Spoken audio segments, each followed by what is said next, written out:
Shalom, shalom, boa tarde. 24 de Kislev, 5.783 e dia 18 de dezembro de 2022. À tarde com a Torá, trazendo para nós a Parashá semanal, mais as leituras diárias. Hoje nós estamos no primeiro dia da semana, é o primeiro dia para o Shabat. Portanto, primeiro dia da semana é o início de uma nova porção, uma nova Parashá.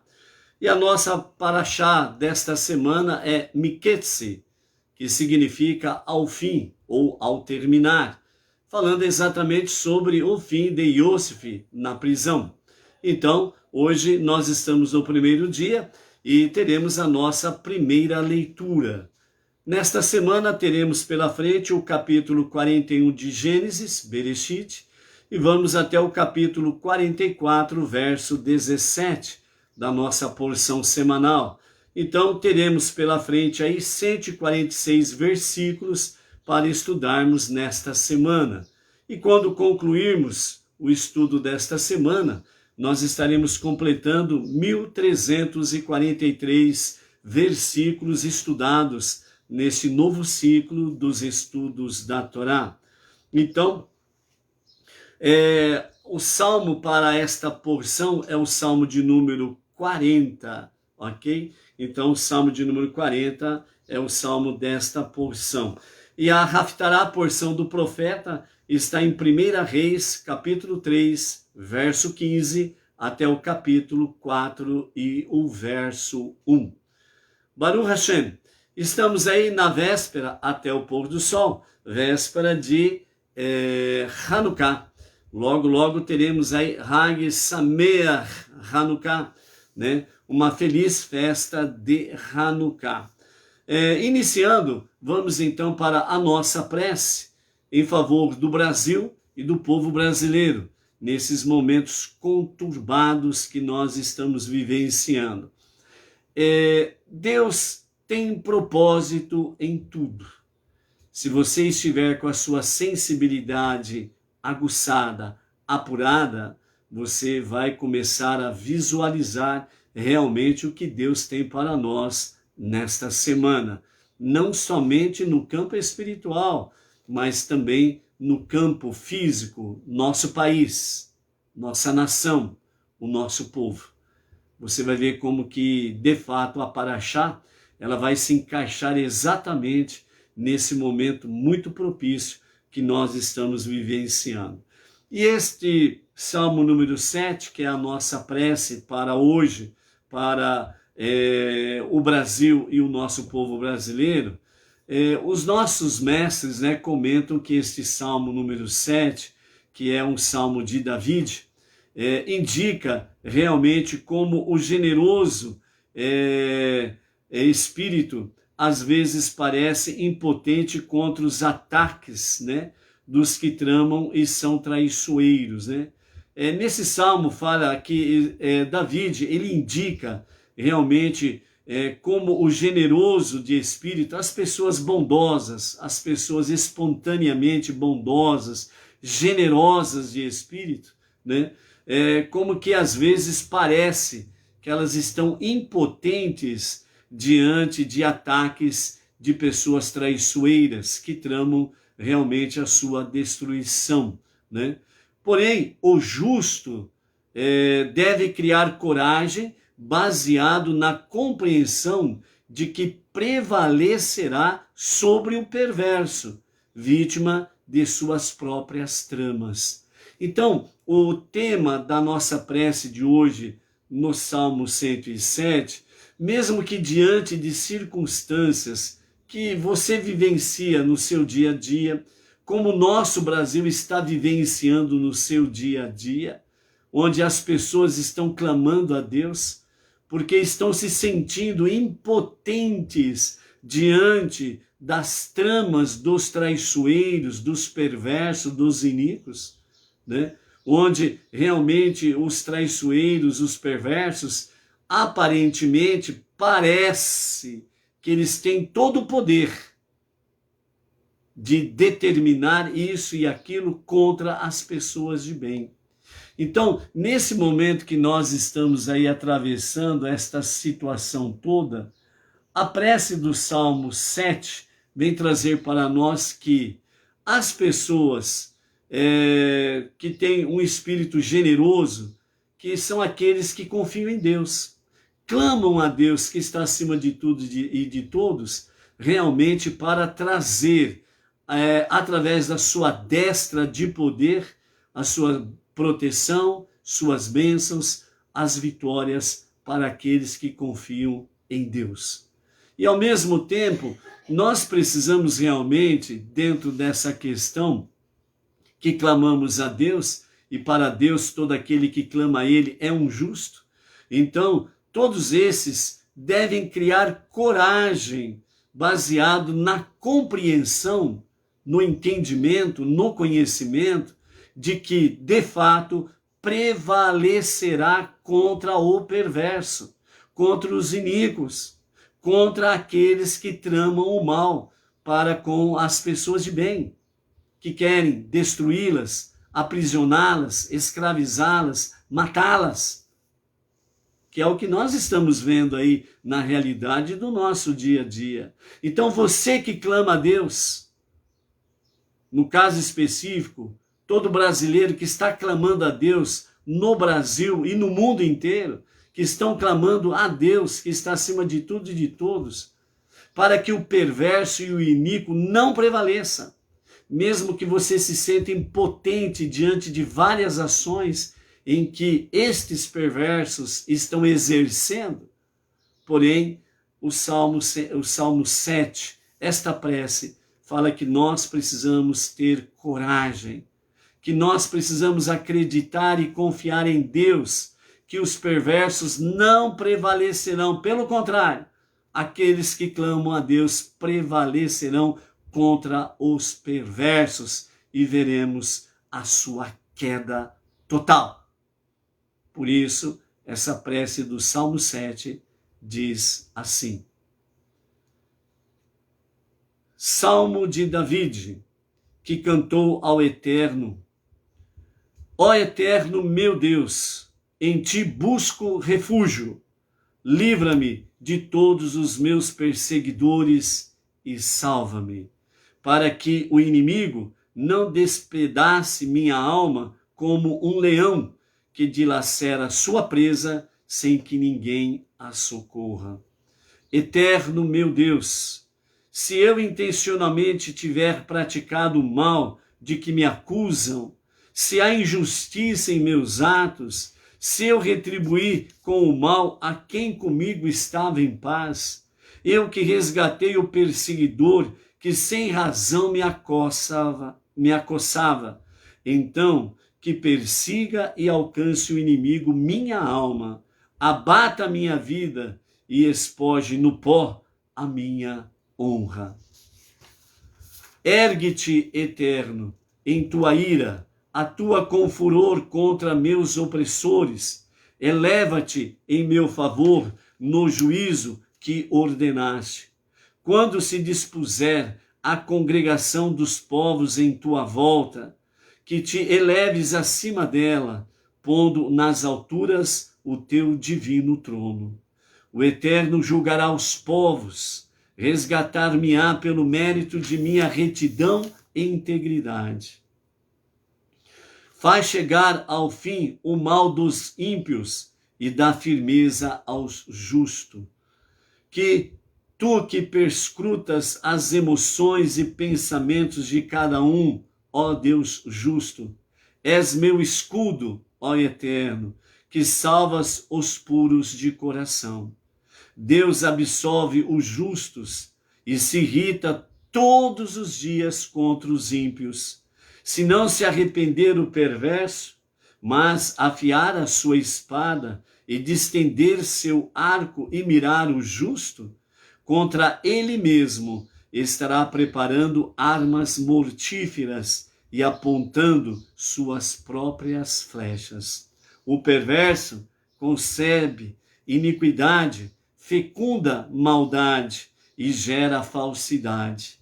escava um fosso e o aprofunda, mas ele mesmo cairá na armadilha que preparou. Sobre sua própria cabeça recairá a sua iniquidade, e sobre seu crânio a sua própria violência. Darei graças ao Eterno por sua justiça, e cantarei um louvor ao nome do Eterno, o Altíssimo. Esta é a nossa prece para o dia de hoje, Salmo número 7, ok? Então, por isso, primeira coisa, todo aquele que busca refúgio em Deus é, aos olhos de Deus, uma pessoa justa. E somente Ele pode livrar-te de todos os seus perseguidores. E somente Ele pode trazer debaixo da sua destra, para estes que confiam nele, o seu poder salvador. Somente de Deus que vem a verdadeira salvação. Quanto ao inimigo, o opressor, o perverso, o iníquo, todos os dias Deus se irrita contra eles, porque eles são perversos, seus caminhos são maus, cruéis, e Deus está com seu rosto levantado contra eles. Para os justos, o seu rosto é levantado em favor, para proteger, abençoar e trazer paz e vitórias.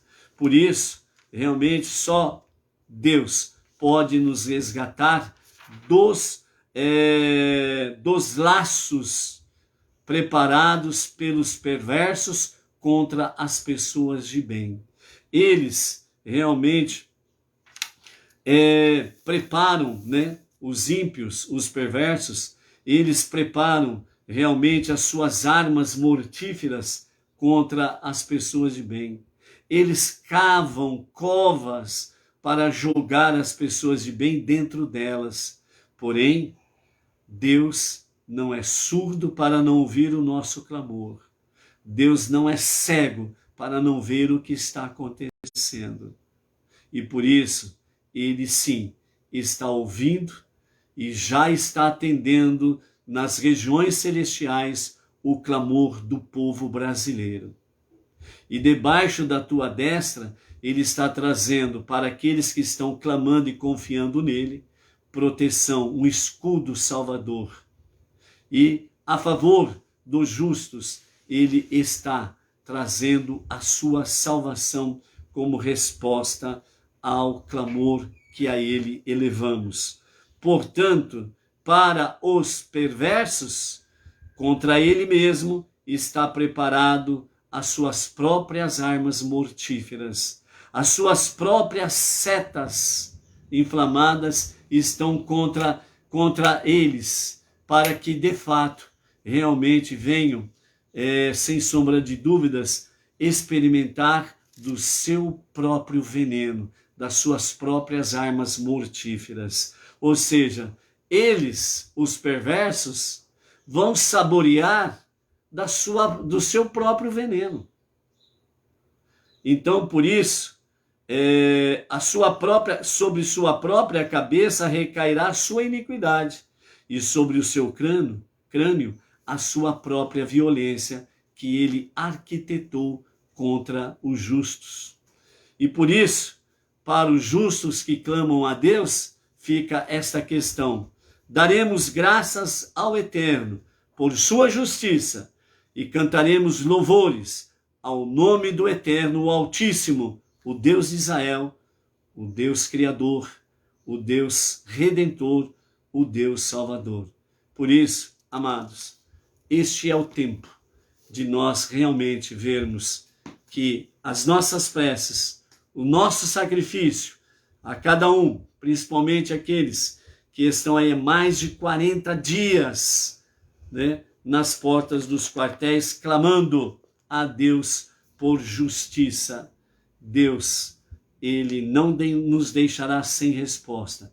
Os homens são apenas instrumentos de Deus para exercer sua justiça entre os povos.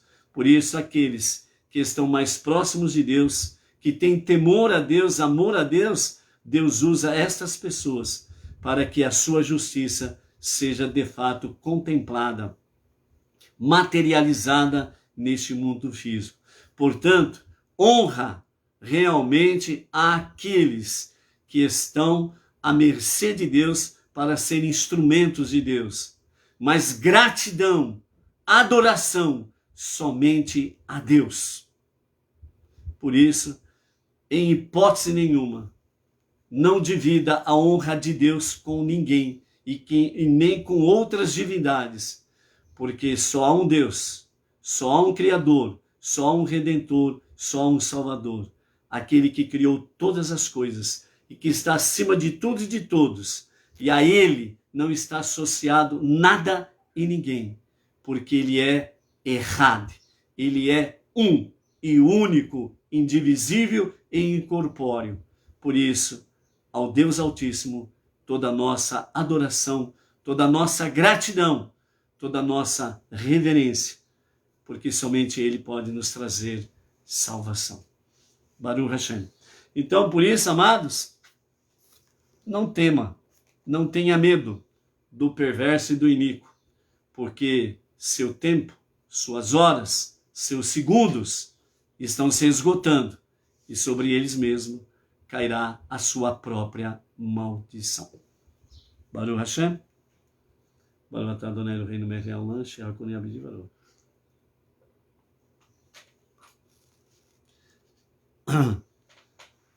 Hoje nós iniciamos a nossa nova Parashá, Miketze, ao final ou ao fim. E você vai ver realmente o porquê é o momento oportuno, a nossa prece em favor do Brasil, do povo brasileiro, e também o momento que nós estamos vivenciando, pois é uma semana de decisões, certo? E por isso essas decisões que sejam realmente decisões, né, agradáveis pela direção divina, mesmo que momentaneamente possamos ter alguns revés no sentido de dificuldades, né? Porque numa guerra o que não falta são dificuldades, mas quando nós mantemos o foco naquilo que é correto, certo? Quando mantemos o foco naquele que é o único todo-poderoso, mesmo diante das dificuldades, das adversidades, nós podemos contemplar Shalom, paz, né? Que traz realmente uma paz harmoniosa para todo o nosso ser, e nós podemos aí enfrentar as adversidades com mais tranquilidade, né?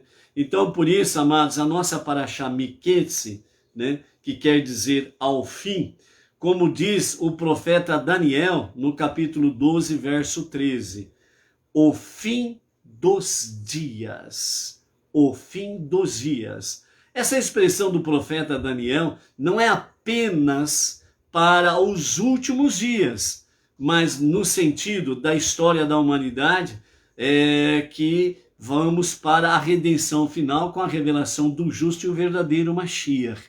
Mas também vai nos trazer aqui uma visão sobre o fim dos dias, de acordo com a própria história da humanidade, no seu individual, pessoal, de cada pessoa, portanto, né? Como também de comunidade, cidades, estados, países e assim sucessivamente. Aqui nós vamos contemplar o fim dos dias de Iosif e as lições que isso vem trazer para nós na nossa realidade. Então, vejam bem, os nossos mestres trazem a seguinte observação já no começo, na introdução da nossa Parashá. Em aramaico, a palavra dias é quase idêntica ao seu equivalente em hebraico. O aramaico e o hebraico, eles têm algumas pequenas diferenças, né, na sua escrita, mas o seu significado é o mesmo. E muitas vezes nós precisamos ver aí dentro do ensinamento a profundidade, a elevação no sentido sublime, espiritual e de santidade também, né? Então, nessas pequenas diferenças da escrita, né? É onde que nós temos ensinamentos mais profundos e elevados dentro do âmbito espiritual e de santidade. Então vejam bem, nós temos aí a palavra, né, para dias em que elas mudam, né, no sentido de, no final, nós temos numa palavra mem, sofi, né, a letra mem, e na outra nós temos o nun, sofi, nun, né, transliterado o M de maravilha e o N de navio, ok? Então, segundo Zohar, no capítulo 1, 62b, nos fala da seguinte forma. A palavra em aramaico, ela tem o nun, sofi, na sua palavra final. Então, nós temos aí Yom Min, certo? Então, nós temos o nun, sofi, no aramaico, para dias, ok? E ela é baseado e semelhante, né, ou de forma quase idêntica aí na questão do significado, idêntico, mas na escrita com essa pequena variação na letra final da palavra dias. Então vimos aramaico, né, Yom Min, com o nun, sofi. E agora no hebraico nós temos Yemin, né? Yemin, que significa, né, dentro do hebraico, Yemin, que tem as mesmas letras de dias no aramaico, né? E Yomin.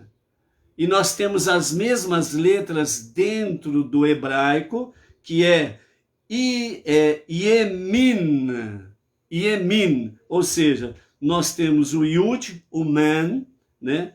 O Yud e o Nun, Sofi, dentro da questão aramaica e hebraico. Porém, dias em aramaico, né? Yomin, e agora no hebraico nós temos as mesmas letras para a seguinte palavra, Yemin. No hebraico, a palavra Yemin, ela significa direita. Direita. Não esqueça. Direita. Ok? E baseado nisso, o Zohar, o livro do esplendor, né, conclui que há dois finais, um final da direita e um final da esquerda. Lembrando que tudo começa no âmbito espiritual. Então nós temos aí dois finais, um da direita espiritual e um final da esquerda espiritual. Continuando, dentro do misticismo judaico, né, a esquerda representa sempre o lado do mal. Então, dentro do aprendizado do livro do esplendor, o Zohar, e dentro dos ensinamentos mais profundos do judaísmo, a esquerda, ela sempre representa o mal. Por isso que nós temos escrito aí, quando o justo governa, direita, o povo se alegra, se regozija. Quando o perverso, esquerda, governa, o povo sofre, geme. Porque a esquerda sempre representa o mal. Você que é inteligente está entendendo o recado de Deus. Assim, o fim da esquerda espiritual refere-se ao dia em que o mal deixará de existir. Por isso que o mal nunca triunfa. Ele pode ganhar alguns rounds, mas ele nunca triunfa. Porque o seu final já está decretado desde o princípio. Entendeu? Então, o mal, ele vai até um ponto. Quando ele chega naquele ponto em que Deus estabeleceu, então o declínio dele é real. E como diz o Salmo 7, a sua desgraça que ele elabora em favor das pessoas de bem, vai cair sobre a própria cabeça dele. A cova que ele preparou para jogar as pessoas de bem dentro dela, ele próprio cairá na sua cova. Então, assim, o fim da esquerda espiritual refere-se ao dia em que o mal deixará de existir, com o fim do exílio, ou seja, o fim dos dias. Então, o fim dos dias, né, que no hebraico fala sobre Ketze, Hayamim, certo? O fim dos dias. Continuando, então, os nossos mestres dizem: direita, por outro lado, representa sempre bondade e santidade. Bondade e santidade. Assim, nós nos referimos ao fim da direita para indicar que não há enfraquecimento dos valores nas esferas da santidade. E por isso, o fim é tão bom quanto o começo. Para entender melhor isso, o fim é melhor ou é tão bom quanto o começo, o fim da direita, da bondade e da santidade. Isso está se referindo exatamente como diz aqui o profeta Daniel, o fim dos dias. O fim dos dias, que no hebraico fala Ketze Hayamim. Ketze Hayamim. O fim dos dias, que disse o profeta Daniel. Esse o fim dos dias se refere exatamente ao início, literalmente, da redenção final, com a revelação do justo e o verdadeiro Mashiach. O fim é tão bom quanto o começo, ou seja, o fim dos dias da direita, que se conclui no início dos dias da redenção final com o Mashiach, ele será tão bom quanto o começo dos dias de bondade e santidade.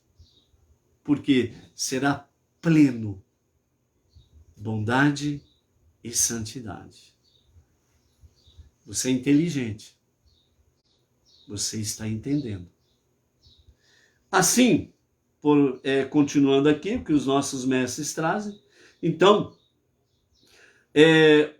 quando nós aqui vemos a questão do fim da direita, não significa o enfraquecimento de valores nas esferas de santidade. Por isso, o fim é tão bom quanto o começo. Ou seja, a direita divina, ela sempre foi e sempre será bondade e santidade.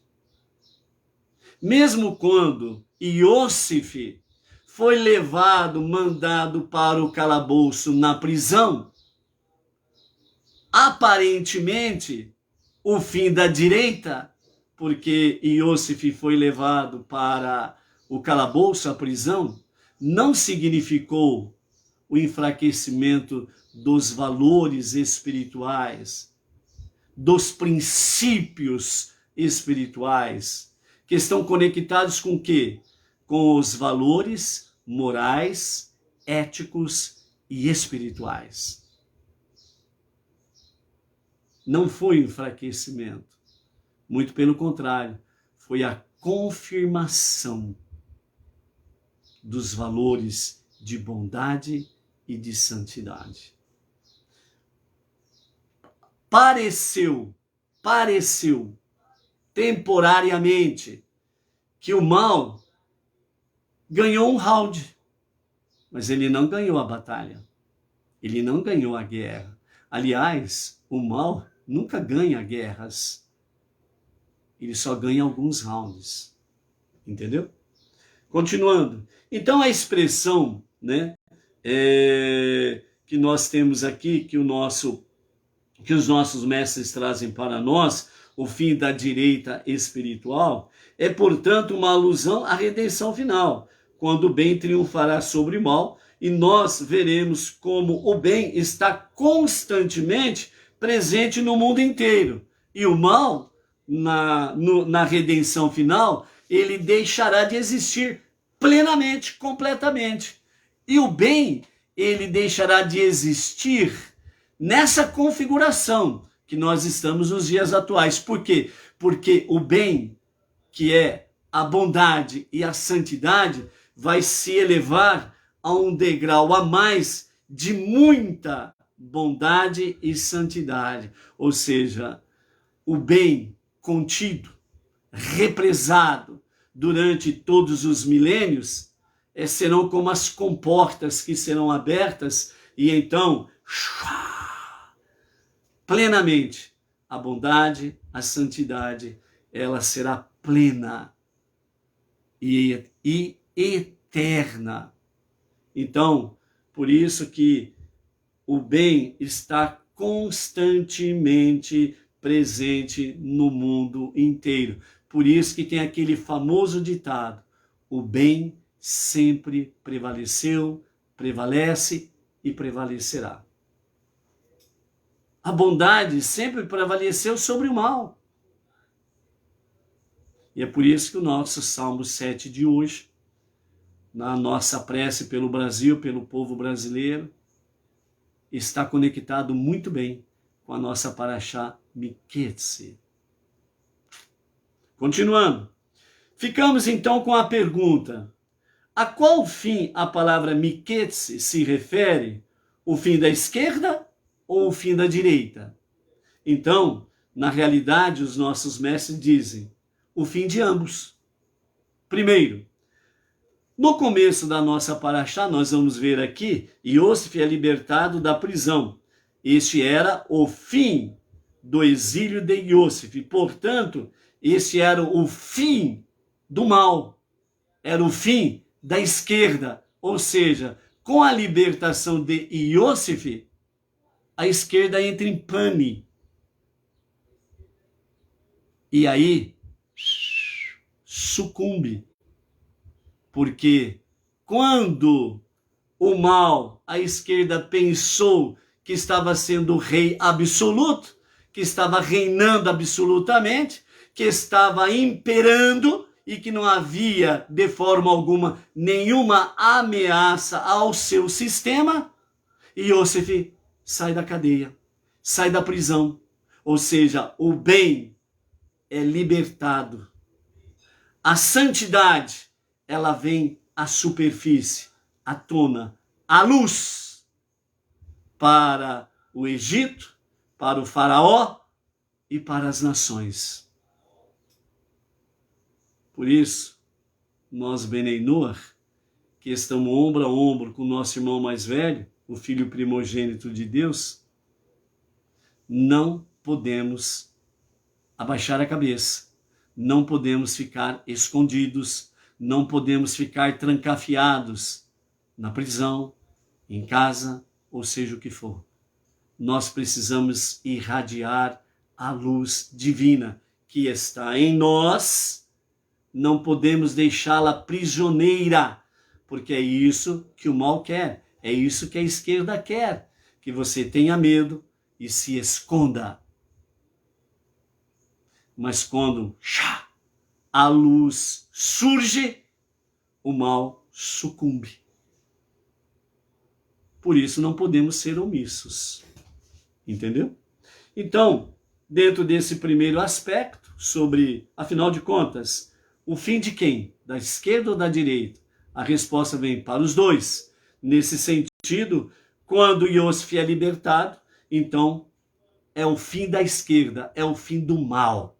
O segundo tópico. Por outro lado, nós vemos então como Iosif de repente chegou ao poder e se tornou senhor do Egito.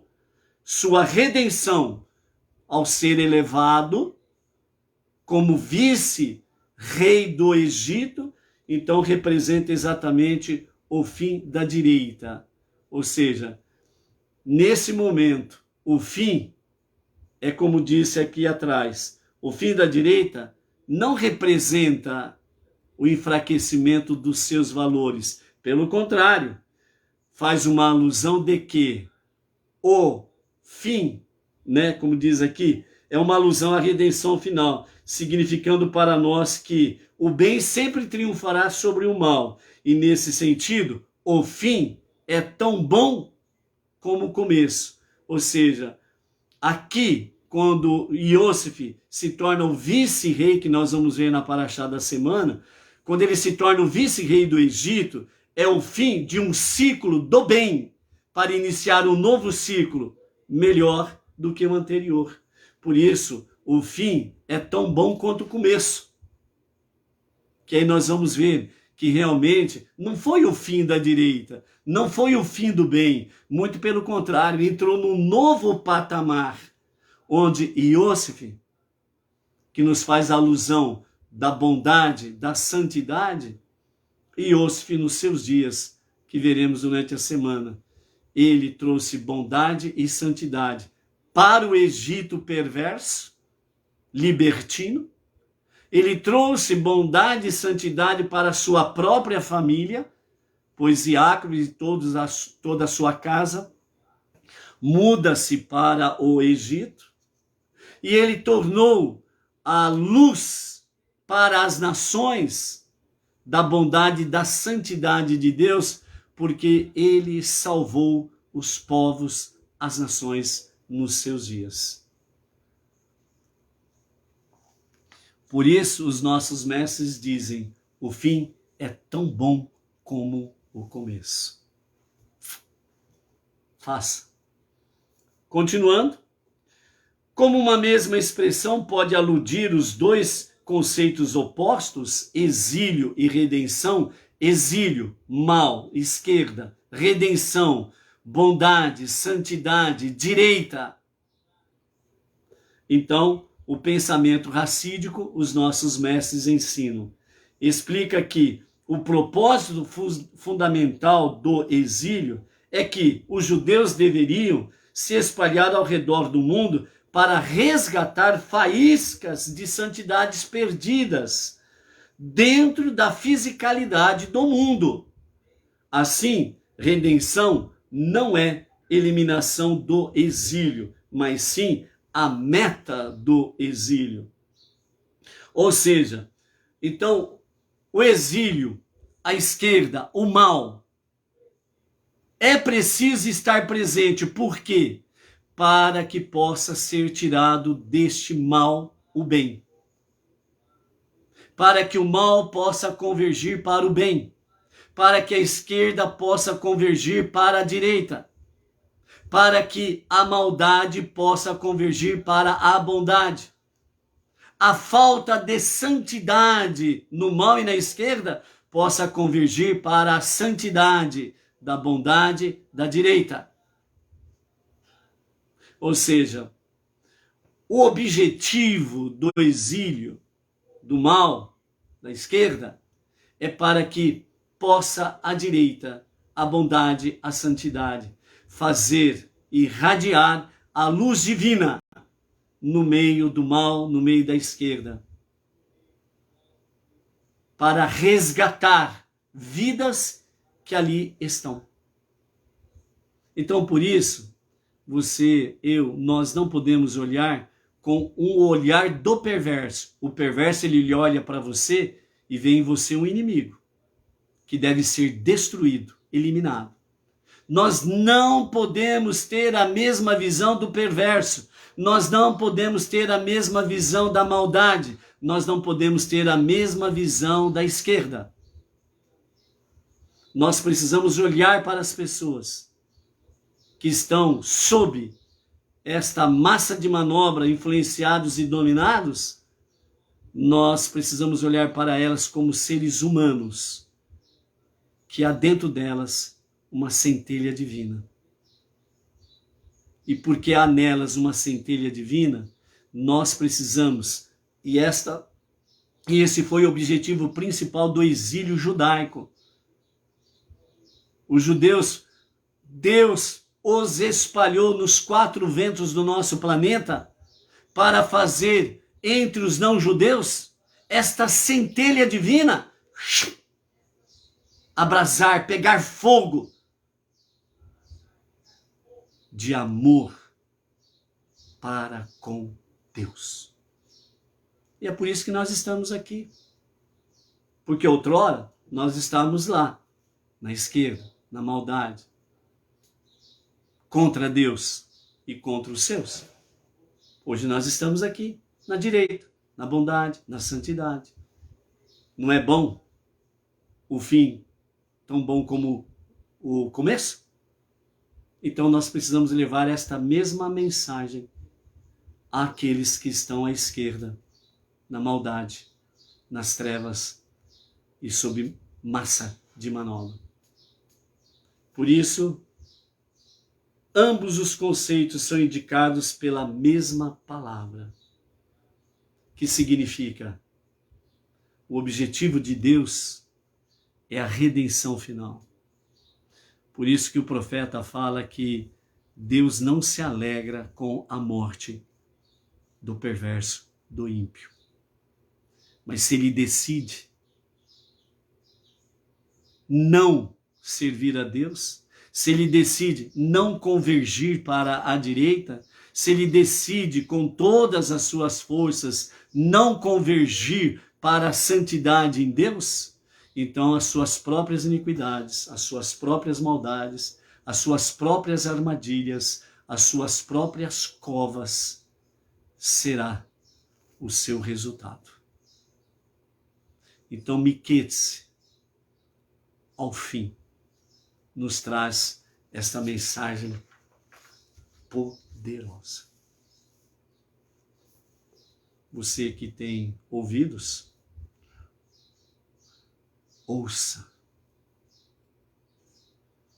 Você que tem cérebro, põe a sua inteligência para funcionar. E seja luz de fato. Então a nossa primeira aliada de hoje está no capítulo 41 de Gênesis, Bereshit, do verso 1 até o verso 14, onde que nós temos aí sobre a questão que nós vamos começar a adentrar sobre a interpretação dos sonhos do faraó, né? Mas essa primeira parte, essa nossa primeira aliá, ela nos fala exatamente, a princípio, do sonho do faraó. O faraó teve um sonho. O seu primeiro sonho foram 5 vacas gordas, sadias, né, que saíram do Nilo e estavam pastando ali na beirada do Nilo. Ao mesmo tempo saíram 7 vacas magras, magérrimas, e também se aproximaram ali das vacas gordas, e no final as vacas magras, magérrimas, feias, etc., começaram então a devorar as vacas gordas. Aí ele acorda perturbado com o sonho, né? Vai para lá, vem para cá, se mexe na cama, se revolve para cá e para lá, e aí em seguida ele volta a dormir. E aí tem o segundo sonho, aí ele sonha com as espigas, né? 7 espigas crescem de grãos, né? 7 espigas de grãos, boas e fartas, crescendo numa só haste. E subitamente outras 7 espigas cresceram atrás delas, na mesma hastes, né? Na mesma haste, e ressecadas, e elas acabam devorando as 7 espigas gordas, né? Então o faraó, mais uma vez, acorda do seu sonho perturbado, né? Acorda do seu sonho com toda essa problemática aí dos seus sonhos, muito perturbado. Então, quando amanhece o dia, ele convoca os seus magos, os seus feiticeiros, os seus sábios, né? E coloca ali diante do seu trono e fala para eles: o faraó diz, eu tive um sonho, né? e eu quero que vocês interpretem o meu sonho. Então o faraó conta-lhes o seu sonho, né? Primeiramente, nós observamos aqui um detalhe, né? O faraó diz, eu tive um sonho, né? E os seus magos, feiticeiros, adivinhos, sábios e companhia limitada, e aí?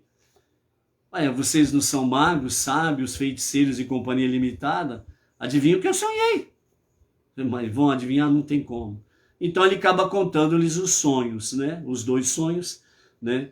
E aí, então, a Torá escrita fala de forma bem simples, né? Não houve quem pudesse dar uma interpretação satisfatória, né, para o faraó.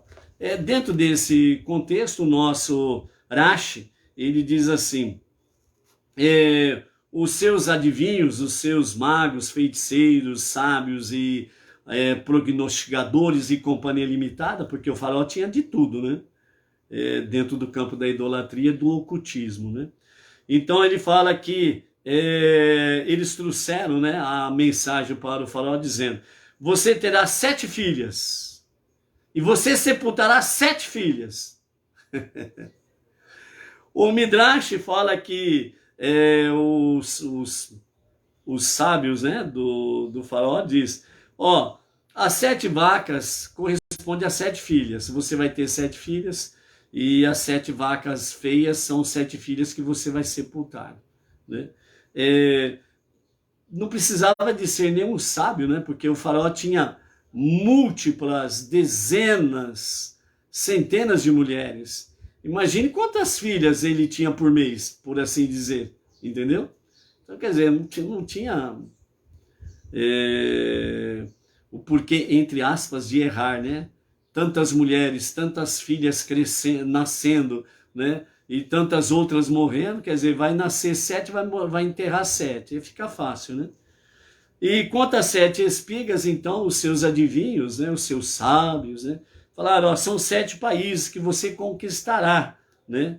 E as 7 espigas ruins são exatamente 7 possessões que se rebelarão contra você. Também não precisava de muita sabedoria. Por quê? Porque, primeiro, 7, o faraó, ele já tinha dominado uma grande parte dos países existentes naqueles dias. E também não tinha fundamento ele fazer uma guerra contra 7 nações ao mesmo tempo. Não havia condições de logística, de exército, de quantidade de soldados no seu exército para dividir 7 contra 7 países e guerrear com 7 países. Automaticamente seria impossível e a derrota seria clara, né? Então, e como ele tinha várias conquistas, né, também não seria nada surpreendente que 7 nações poderiam se rebelar contra ele, né? Então também não tem essa questão todas aí. Outro comentarista, Berraie, ele diz assim, que nenhum dos feiticeiros do faraó pensou de forma notável como Iosif. 7 vacas gordas, 7 vacas magras. As magras comem as gordas, ou seja, aqui está falando de fome, de fartura, gordas, e de não fartura, as magras. A fome que devora as gordas, né? Então, seria uma questão de colocar um pouquinho a inteligência em funcionamento para poder ver que se tratava de questão de abundância, fartura e abstinência, falta de alimentos, né? Escassez, certo? Mas Berraie, ele diz que de fato isso foi uma providência divina para eles não enxergarem isso, para que Iosif pudesse realmente receber honra e grandeza. Então Deus reservou isso para Iosif e não para os adivinhos e prognosticadores do faraó, ok? Outro comentarista, Rizikuni, né? Ele fala que os feiticeiros egípcios, eles pensaram cada um dos sonhos do faraó de forma particular. Ou seja, segundo o comentarista Rizikuni, ele diz assim, todos eles pensaram exclusivamente no faraó. Então eles focaram no faraó, pessoal, individual. Então eles não conseguiam enxergar o coletivo, o povo, as nações. Então também isso dificultou para que eles pudessem enxergar de fato a realidade dos sonhos do faraó. Obviamente, tudo uma providência divina para que Iosif pudesse realmente receber honra e grandeza do faraó. Mas ao mesmo tempo fica aqui uma lição para nós disso que Rizicune, ele traz à baila, que é o quê? Quando nós pensamos no individual, nós entramos no campo do egoísmo. E aí nós entramos no campo do nosso ego. Então nós ficamos cegos. A nossa visão se torna turva. E nós não conseguimos compreender a realidade dos fatos que está diante dos nossos olhos. Quando nós olhamos de forma coletiva, né, família, comunidade, sinagoga, cidade, estado, país, nações, nós não conseguimos compreender a realidade dos fatos. Assim como o exílio para o povo judeu foi necessário para que a luz da direita, da bondade, da santidade, que estava implícita, intrínseca no povo judeu, não ficasse aprisionado com eles. Então Deus usou o exílio, aparentemente o fim da direita, o fim da bondade e da santidade, e pegou o seu povo santo, escolhido, e lançou entre as nações, à esquerda, onde os lugares são de perversidade, e por aí afora vai, libertinagem e companhia limitada. Ok? Então o que aconteceu? Este povo foi levado através do exílio para qual finalidade? Para qual meta? O fim da direita? O fim da bondade, da santidade? Não. Muito pelo contrário, para fortalecer a bondade, a santidade e a direita de Deus, onde está realmente o nosso escudo, a nossa proteção, a nossa bênção, as nossas vitórias, conquistas e sucessos. Foi para fortalecer exatamente isso. E assim que o povo judeu, pelo exílio, foi espalhado entre as nações, começaram a resgatar as centelhas divinas que estão dentro das pessoas, começou a resgatar essas centelhas, essas faíscas divinas de santidade e bondade. E as pessoas começaram a se despertar para o monoteísmo com fundamento judaico e orientação rabínica. E essa graça bendita chegou até nós e nós estamos aqui.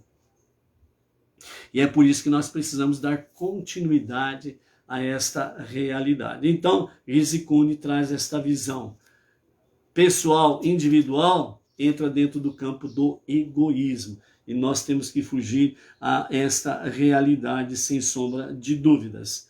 Uma outra visão que nós temos aqui, ainda dentro desse campo, né, no princípio da nossa paraxá, os nossos sábios trazem para nós a diferença dos sonhos de José e do faraó. Lembra dos sonhos do José que nós vimos lá atrás? José, ele sonhou que estava no campo trabalhando com seus irmãos. E junto com seus irmãos trabalhando, eles fizeram os seus feixes. E junto com os seus feixes, eles amarraram os seus feixes. E foi nesse trabalho que Iosif viu que os feixes dos seus irmãos, né, que eram feixes de grãos, se dobravam diante do feixe dele. O do faraó não tem trabalho nenhum.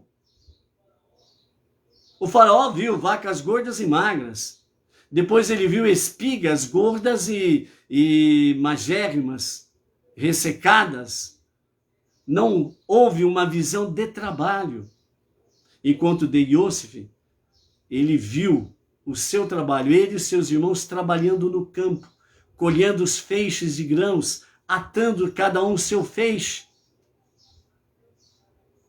Então, a mensagem que os nossos sábios trazem para nós aqui, segundo o Talmud de Jerusalém, o Talmud de Jerusalém, em Orlá, capítulo 1, verso 3, nos fala sobre o pão da vergonha. Deus não se agrada que a pessoa venha comer o pão da vergonha. O que é o pão da vergonha? É você desfrutar de algo que você não é digno. Você não trabalhou por aquilo. Você não tem mérito para aquilo. É o pão da vergonha. Por isso, realmente Deus, ele dá possibilidades para todas as classes sociais, mesmo a menos desfavorecida, para ter condições de poder trabalhar, fazer algo para ter mérito, para comer o pão da dignidade. Por isso os perversos, quando eles agem de tal forma para tirar a dignidade das pessoas e jogar para elas o pão da vergonha, as migalhas, como o sistema socialista comunista faz, tire tudo das pessoas, tire a sua dignidade, tire o seu sustento e deixe passar fome. Depois jogue algumas migalhas para eles e eles beijarão a tua mão e te servirão, porque eles vão comer o pão da vergonha. Por isso, a direita, bondade, santidade, está conectado com Iosif. Trabalhar dignamente, dignamente ganhar o seu pão do dia a dia, e você comer o seu pão com dignidade. Você ter dignidade de poder saborear aquilo pelo qual você trabalhou, por aquilo que você conquistou. Deus, ele gosta de honrar as pessoas. Entendeu? Então essa é uma das mensagens que nós temos aí. Por isso também o Megillah 6b traz para nós. Quando uma pessoa se dedica com seriedade ao trabalho, ela tem a promessa de sucesso, de que você trabalhou e então você encontrou a sua recompensa, o pão da dignidade, o pão do mérito, o pão da honra. Então, na realidade, o sucesso que a pessoa é capaz de alcançar está muito além da extensão do esforço que ela investiu, seguindo o modelo de sempre ascender ao lidar com assuntos de santidade. Então, quando nós unimos o mundo espiritual e o mundo físico no serviço a Hashem, nós estamos unidos à santidade de Deus. E Deus honra cada um que assim o faz. E ela vai comer o pão da dignidade e não o pão da vergonha. Ok? Então, dentro desse escopo todo, amados, nós temos aí realmente que Faraó, quando ele vê que realmente, nenhum dos seus sábios, prognosticadores e companhia limitada não conseguem decifrar o seu sonho, então a partir do versículo 9 até o versículo 14, finalizando a leitura da nossa aliada de hoje, então nós temos aí exatamente o quê? O copeiro do rei. Depois de 2 anos e alguns dias, o copeiro do rei lembrou de Iosif.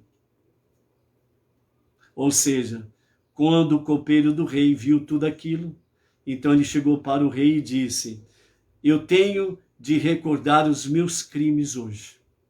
Por quê? Porque ele tinha prometido para Iosif, assim que ele estivesse junto do rei, para falar de Iosif, e ele não falou. Então, nesse momento, lógico que tudo foi uma providência divina, não restam dúvidas. Mas o copeiro, nesse momento, ele reconhece o seu erro, ele reconhece o seu crime, ele reconhece a sua falha. Então ele diz ao faraó, faraó, lá na prisão, eu e o padeiro, nós tivemos um sonho, e ali tem um jovem hebreu, que ele ouviu os nossos sonhos e ele interpretou corretamente os nossos sonhos e aconteceu exatamente como ele disse. Ele é um escravo hebreu. mas ele interpretou os nossos sonhos. E então, nesse momento, o faraó, então, ele determina que Iosif seja resgatado da prisão. Vemos aí o fim da esquerda, o fim da maldade e o triunfo da direita, o triunfo da bondade e da santidade. Porque a bondade e a santidade sempre triunfou, triunfa e triunfará. Por quê? Porque é a destra de Deus, é a direita de Deus, é a sua mão poderosa para abençoar, proteger, trazer livramento, salvação, vitórias, conquistas. Ok? Então, assim, o faraó determina que seja imediatamente Iosif convocado a ser levado à sua presença. E então Iosif se prepara para ir à presença do faraó. Aqui daqui para frente nós vamos escutar muito faraó, paró, faró. São nomenclaturas para dizer o rei do Egito. Então, tem momentos que nós vamos falar faraó, melhor dizendo, né? Outros momentos, faró, e outros momentos, paró, que está tudo dentro desse contexto mesmo. É o rei do Egito, o faraó, ok? Então, Iosif corta os seus cabelos, toma banho, coloca roupas especiais, né? E tira, portanto, a roupa de prisioneiro, ok? E assim, então, ele é levado à presença do faraó, ok? Então, nesse sentido aqui, nós vamos então ver o que o nosso Rebbe Menahem Mendel traz para nós dentro desse contexto todo aqui, né? Como Iosif superou a dificuldade mencionada pelos sonhos do faraó, né? E satisfez de forma plausível, né, o faraó com a interpretação literal de seu sonho. Nós vamos ver isso a partir de amanhã. Para a nossa lição de hoje, o nosso Rebbe Menahem Mendel, ele nos fala exatamente de tudo isso e nos fala que Iosif sofreu terríveis humilhações, né? Então não restam dúvidas de que poderia, né, se assim ele decidisse, Iosif poderia ter decidido ficar no seu quadrado, na sua bolha, não esquentar com nada com ninguém, ficar no seu mimimi, e assim ele ficaria lá. Porém, ele não fez isso. E isso foi, de fato, a chave da sua vitória. Então, o faraó, que sonhou com seus cereais, com seus animais, né? E o copeiro, então, fala para o rei, né? Ninguém interpretou o sonho do rei, na prisão eu tive esta experiência. E ele conta da sua experiência. Então, isso reflete a diferença entre como Deus provê o sustento para as pessoas divinas, né, que se conduzem, né, de acordo com a vontade de Deus, e então Deus provê para elas o seu sustento diário. Então aqui nós vemos a diferença da provisão de Deus, porque a pessoa ela procura com dignidade o seu sustento diário, seja de forma mais simples, humilde, até mais sofisticada. Se todos estiverem dentro desse contexto, é Deus que provê de fato o sustento. É o pão da dignidade e não o pão da vergonha.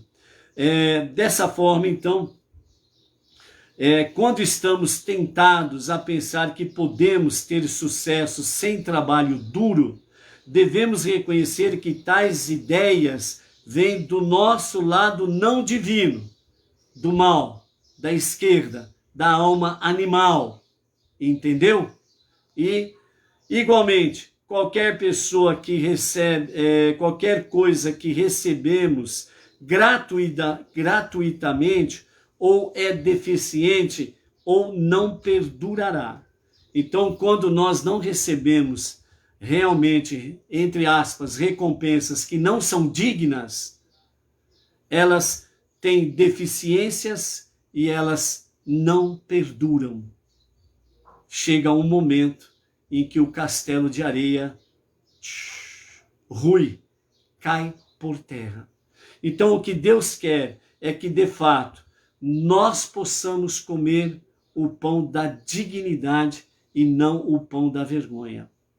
O que realmente Deus tem para nós, que nós possamos olhar para a sua mão direita, que nós possamos olhar para o seu braço direito, que nós possamos olhar para a sua bondade e santidade, que nós possamos olhar para as suas bênçãos, proteção, escudo, vitórias e conquista que Ele concede aos que trabalham com dignidade.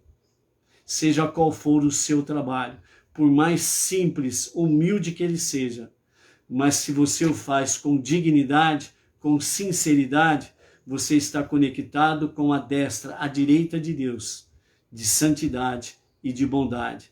E Ele vai conceder diariamente o pão da dignidade e não o pão da vergonha que está do outro lado. Portanto, amados, o que nós temos pela frente nesta semana são grandes desafios para que não saiamos da direita, que não saiamos da bondade e da santidade de Deus. Pelo contrário, que nós venhamos arrebanhar os que estão na esquerda, no mal, que estão ali, no mundo perverso, para que possam convergir para a alma divina, a direita, a bondade e a santidade de Deus, para comer o pão da dignidade e serem vitoriosos no seu dia a dia.